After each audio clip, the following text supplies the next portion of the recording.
Dada floated high-risk bonds on the cheap. The price went up with the Dada version of the word on the street, the exemplary act, but the bonds were odds-on to be bad paper the next day. Dada paid off on the reversible connecting factor, all or nothing. You could get in on the action for a penny. To get out, you had to pay in kind. You might come in out of contempt for history. Then you'll fall in love with the idea that you could make it because history had assumed a debt that had never been paid. Because, save in apparently trivial, vanishing moments, the debt had been forgotten, and even the chits had been lost.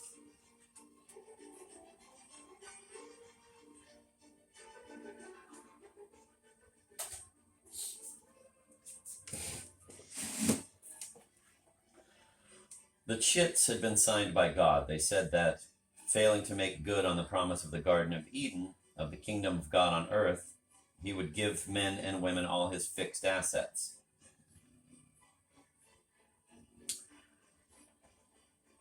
All the beasts of the field, all the birds of the air. The catch was that men and women were to be unfixed. As masters of creation, they could never be masters of themselves. In the logic of those who understood Notre Dame not as a momentary scandal, but as a breach in stop time, this meant that God was simply a debtor with a good lawyer. Jesus Christ, Esquire.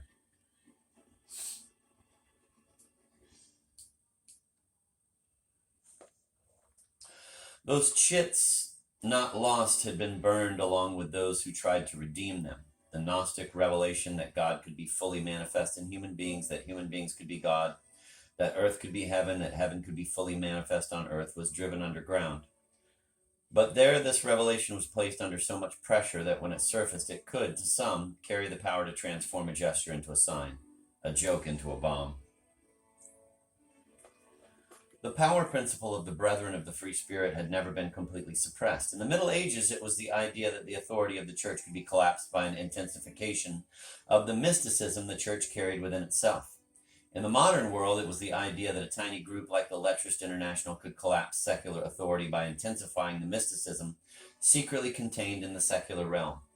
A mysticism now imprinted in commodities and representations in money and in art that had been taken over from the church.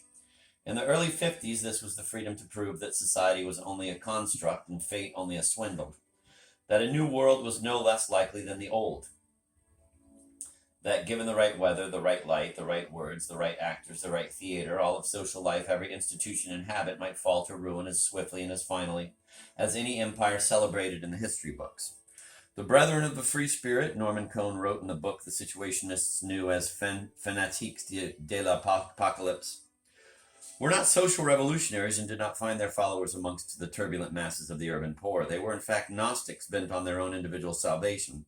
But the gnosis at which they arrived was a quasi-mystical anarchism, an affirmation of freedom so reckless and unqualified that it amounted to a total denial of every kind of restraint and limitation. These people could be regarded as remote precursors of Bakunin and of Nietzsche, or rather of that bohemian intelligentsia which during the last century has been living from ideas once expressed by Bakunin and Nietzsche in their wilder moments. But extreme individualists of that kind can easily turn into social revolutionaries, and effective ones at that, if a potential revolutionary situation arises. In October 1967, in the International Situationist number 11, one could have found a blind quote from Cohn under a photo of a ratty storefront, the photo purposely miscaptioned, "Alleged meeting place of the International Situationists in Paris." It is characteristic of this kind of movement that its aims and premises are boundless. Whatever their individual histories, collectively these people formed a recognizable social stratum, a frustrated and rather low-grade intelligentsia, and what followed then was the formation of a group of a peculiar kind. A true prototype, Conan continued, in a line the Situationists did not quote, of a modern totalitarian party. A restlessly dynamic and utterly ruthless group which, obsessed by the apocalyptic fantasy and filled with the conviction of its own infallibility, set itself infinitely above the rest of humanity and recognized no claims save that of its own supposed mission. A boundless millennial promise made with boundless prophet-like conviction to a number of rootless and desperate men in the midst of a society where traditional norms and relationships are disintegrating. Here, it would seem, lay the source of that peculiar subterranean fanaticism. The Situationists were practicing détournement. All cultural production is held in common. There is no separation between authors and readers, and no sources are cited because all ideas float free. The Situationists were practicing irony because irony is always a component of détournement. But their irony was of a peculiar kind. It simultaneously alerted the reader to the fact that the Situationists understood the ludicrousness of their apocalyptic fantasy and confirmed that they meant every stolen word. It was this long, cold cauldron under which Issot's theories and the action of the Notre Dame Four had once again lit a fire. The attack on Charlie Chaplin. Issot himself was not involved in the Notre Dame brouhaha. He was busy attracting disciples, repelling enemies, organizing youth uprising, and by the by, decomposing the movies. In the year after Notre Dame, Issot made his first film, his treatise on slime and eternity. During the course of a left-bank love story of almost unbelievable pretentiousness, not to say length, the movie ran 4.5 hours, he both pronounced and demonstrated the manifesto of cinema discrepant. Mixing up his images and his soundtrack, negating the filmic aspect of the film with torn and scratched celluloid, intentional flickering, and passages of blank screen. I believe first of all that the cinema is too rich, he proclaimed. It is obese. I announced the destruction of the cinema. The first apocalyptic sign of rupture in this fat organism we call film. End of quote. The imperatives of the minimum and the maximum naturally led Issot and his group from the altars of their austere Parisian meeting rooms to the flesh pots of Babylon, to the 1951 Cannes Film Festival, where they disrupted one gathering after another in a crusade to get Issot's movie shown.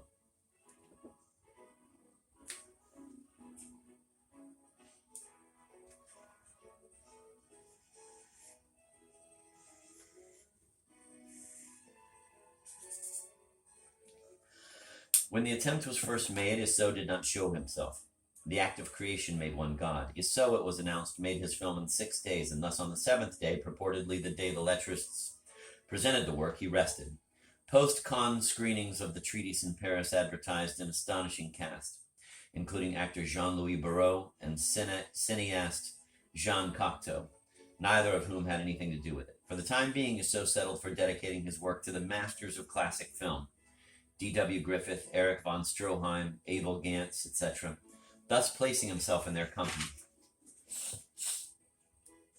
Soon enough, the lettrists caused enough trouble to win Issot a screening. The combat critic was aghast, though he allowed that, quote, between Eve and Isidore there is still a place for true cinema, end of quote. Joseph L. Mankiewicz's All About Eve won the Cannes Special Jury Prize. Critic Maurice Scherer, later better known as director Eric Romer, rallied with a rather apologetic defense in Cahiers du Cinema, which caused even a young Jean-Luc Godard to blanch. Through the graces of Cocteau, the festival actually awarded Issot the Prix de la Avant-Garde, which was contrived on the spot.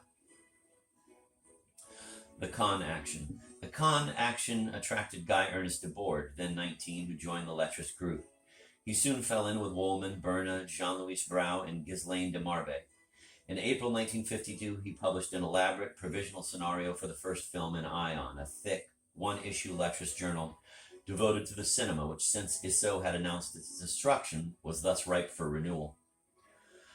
Ion is an interesting document, though less for its assembly of tracts and scripts than for the photos of the contributors. Issot, who leads off with aesthetics of the cinema, appears in his proto-Elvis posture, complete with flowered tie, boyish face, and aged eyes.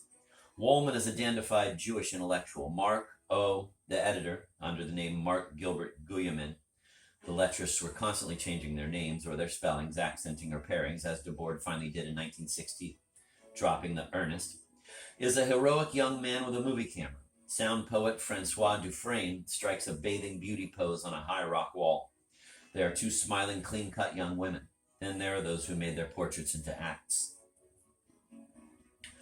Serge Berna contributed an essay called Down to the Bone. He looks ready to stare his way down to it. Within a thick, smooth-skinned, utterly expressionless face, his eyes are preternaturally empty.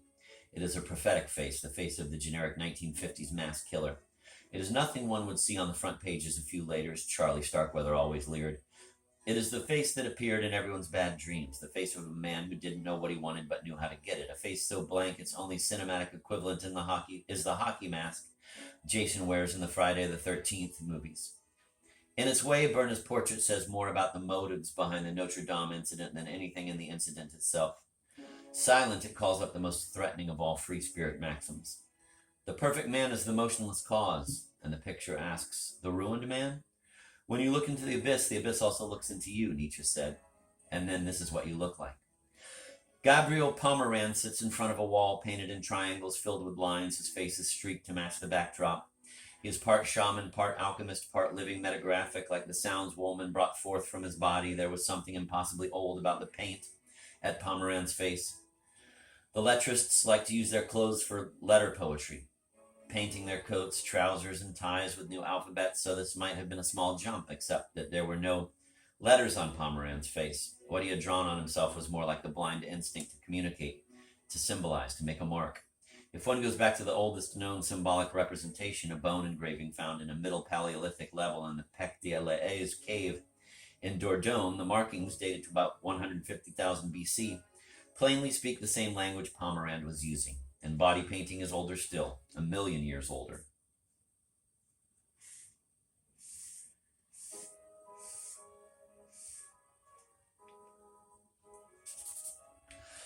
Face streaking in modern art can be dated at least to the Futurists. It has been spreading ever since. In 1968, the letterist poet Roberto Altman appeared in public with his face obliterated by letters drawn in heavy dark ink. Strokes so broad and brutal they looked less like the irreducible constituent elements of language than some horrible new disease. In 1980, in tiny subterranean Los Angeles punk clubs, Darby Crash of the Germs, who killed himself later in the year, caught it. He went beyond the punk gesture of handing the microphone to the crowd, beyond the punk star's self-abasing demystification of the barrier between performer and spectator. By his time, that was already a cliche. Lying on his back with his shirt stripped off, he proffered a magic marker and let members of the audience write on his body. They made graffiti that in the act came forth as more of a violation than any act of punk self-mutilation, than the sadism of any paying customer approaching a naked performance artist.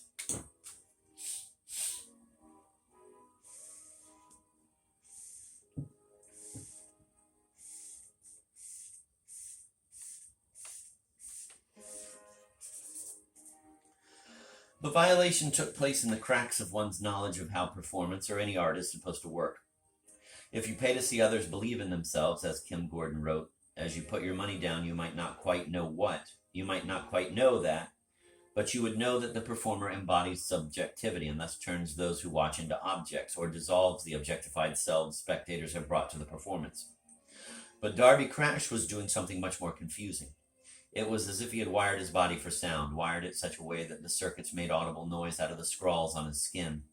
As if when he passed the magic marker, which might have been the microphone, into the crowd, the voices of others came out of his mouth. Or as if when he took the marker, the microphone, back, he heard his voice coming out of other mouths. Or was it that lying on the stage, he destroyed the commodified subjectivity of the performer and became an absolute object? No theoretical objectification, but a thing? You could write on it with no more compunction than you would bring to a wall. Fuck you, Jerry loves Tony. The criticism of religion, until the marker went dry. One can return to Pomeran's face and look in vain for a sign of surprise.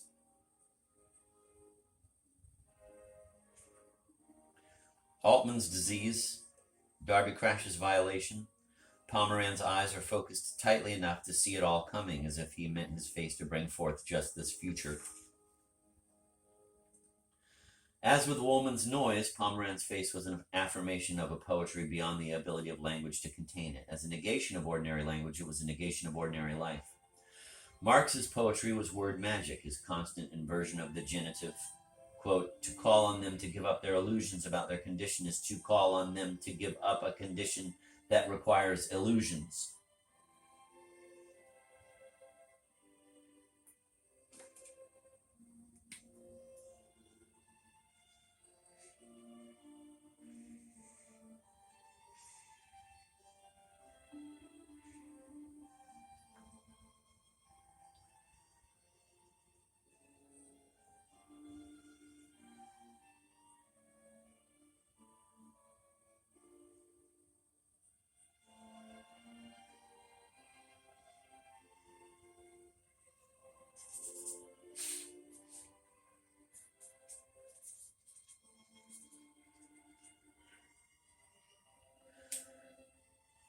Marx's poetry was word magic, his constant inversion of the genitive.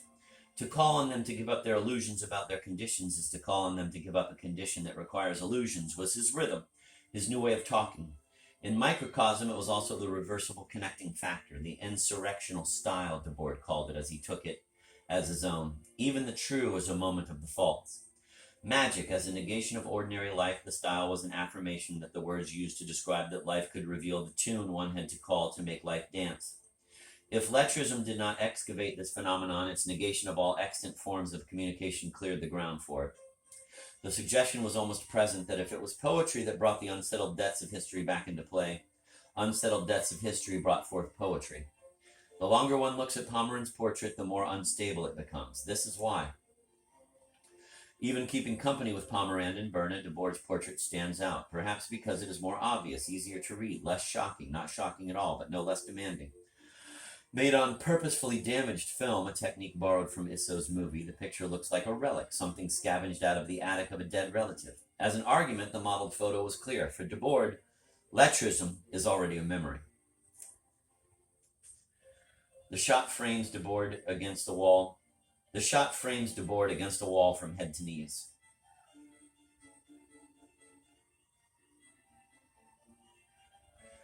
He poses tireless, his head cocked to one side, hands jammed into his pockets. Inside the cracks and spots of the film stock, the posture is completely up to date, the essence of post-war cool. One sees a disturbingly casual, confident, smug, seductive young man who promises love or violence or both, a man who seems to be judging whoever might be judging him. He doesn't have Berna's horror or Pomeran's mystery. What he has, the shot says, is a future, but it was Woolman's film that had already caused trouble.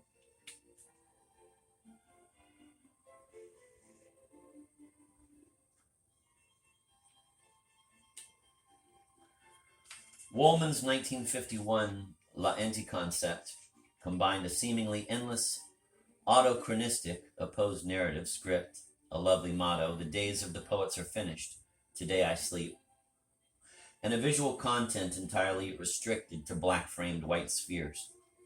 Everything round is Woolman, ran a second punning motto. The movie had its debut on 11 February 1952 at the Avant-Garde Film Club in the Musée de la Homme in Paris, projected on a helium-filled balloon anchored to the floor with a leash. The government censor, apparently convinced that anything so obscure necessarily carried subversive messages, the lettrists would have naturally agreed, ban the work. Its only hope was a guerrilla screening at Cannes. Recognition from the festival might force the censor to back down. The campaign to get it shown did not repeat the triumph of the previous year, though 11 lettrists were arrested for disturbing the peace. Le Figaro dismissed the troublemakers as indistinguishable from autograph hounds. 3 decades later, L'Anticoncept was shown with honor as part of the Paris exhibition at the Pompidou, an edifice that by then dominated what was left of Woolman's Marais neighborhood. Debord's film, as it was ultimately presented, took place on another level. In Eon, in a preface to his film script, a preface modestly titled Prolegomena to Any Future Cinema, Debord described his then imaginary movie as a superseding not only of conventional cinema, but of cinema discrepant itself, which according to the mechanics of invention could not be superseded, since it was the breaking down of film into its constituent elements.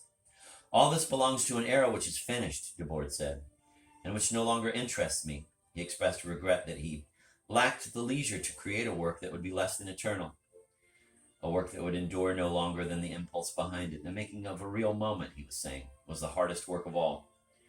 Given the script that followed, this was wildly unconvincing. Split down the page between descriptions of soundtrack and images, Debord's scenario pitted literary references against intended footage of riots, colonialist military maneuvers, left Bank hanging out in a fair number of shots of Debord himself. There were a few ensuing blank spots and a lot of letter poetry. Stripped of its lettrist conventions, it was a 20-year-old's funeral oration on lost youth. The tone was misty and received. I have destroyed the cinema, Debord said, quaintly returning to the simplest surrealist act, because it was easier than shooting passers-by. Various surrealist icons and suicides were trotted out and put through their paces. You know, said the narrator as the script ended, handing reviewers a tagline, none of this matters. within the letrist milieu or 20th century Bohemia as such, it was really nothing new. Debord's claim that his film, Hurlements en faveur de Sade, Howls for de Sade, represented a superseding of cinema discrepant paid off when the film was finally made and finally screened. It contained no images at all. It was first unspooled at the Musée de la Home on 30 June 1952. The plug was pulled after 20 minutes. Several members of the letrist group quit in protest over Issot's endorsement of the atrocity. A second screening 3 months later made it to the end thanks mostly to a guard of radical letrists. In London, where Hurlements was first presented in 1957 at the Institute of Contemporary Arts, the program carried a warning. Outrage? The film caused riots when shown in Paris. The Institute is screening this film in the belief that members should be given a chance to make up their own minds about it, though the Institute wishes to be understood that it cannot be held responsible for the indignation of members who attend. The ICA couldn't have sold more tickets with a sex film starring Princess Margaret. The art historian Guy Atkins describes a 1960 ICA screening. When the lights went up, there was an immediate babble of protest. People stood around and some made angry speeches.